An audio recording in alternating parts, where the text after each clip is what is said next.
నియోజకవర్గంలో మరి చాలా మంది ఎమ్మెల్యే వర్క్ చేశారు. మరి గత ప్రభుత్వం జగన్ గారి ప్రభుత్వం అయితే అభివృద్ధి అనేది మర్చిపోయి మరి ఆ ప్రభుత్వం ముందుకెళ్ళింది, రైతుల్ని ముచ్చెత్తింది. ఎందుకంటే ఒక కాలువను పట్టించుకున్న పాపం లేదు, రైతు ఏంటనేది మరి రైతు ఏ విధంగా ఉన్నాడనేది కూడా గ్యాదర్ చేయలే. మరి తెలుగుదేశం ప్రభుత్వం మరి 2014లో మేము రామానాయుడు గారు ఎమ్మెల్యేగా ఉండగా ఈ నీటి సంఘం ప్రెసిడెంట్ గా నేనే కొనసాగాను. అప్పుడు కూడా ఇంత ఇదిగా పనిచేయలేదు, కానీ మనకు వాటర్ వచ్చే విధంగా ఎంతో కొంత కొద్దిగా తగ్గాము.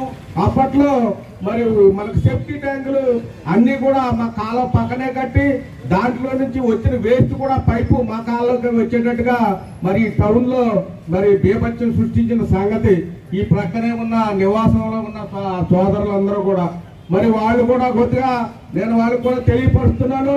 అమ్మా, మీ ముందు నుంచి మాకు పంట కాలం ఇది మురుగ్గాలో కాదు, మరి 8 గ్రామాల ప్రజలకి మరి తాగునీరు, మరి 6,000 ఎకరాలకి సాగునీరు అందించే కాలం ఇది.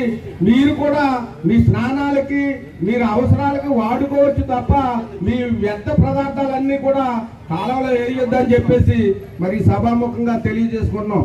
సోదరులారా, మరి రామానాయుడు గారిని చూస్తే మరి రాష్ట్రంలో మరి ఇంతమంది 175 మంది ఎమ్మెల్యేలు భారీ నీటిపారుదల శాఖ మంత్రి అవుతాడని కూడా మేము అనుకోవాలా నాయకులు.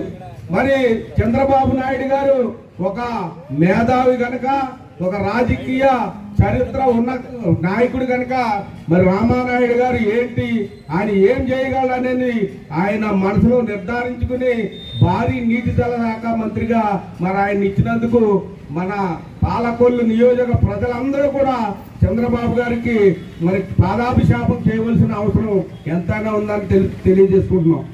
మన దేశానికి వెన్నెముక రైతు, కానీ రైతుని దృష్టిలో ఎవరు తీసుకోవట్లేదు, మాట తప్ప మరి చేతల్లో లేదు. అది చేసే వ్యక్తి ఎవరున్నారంటే రామానాయుడు గారు.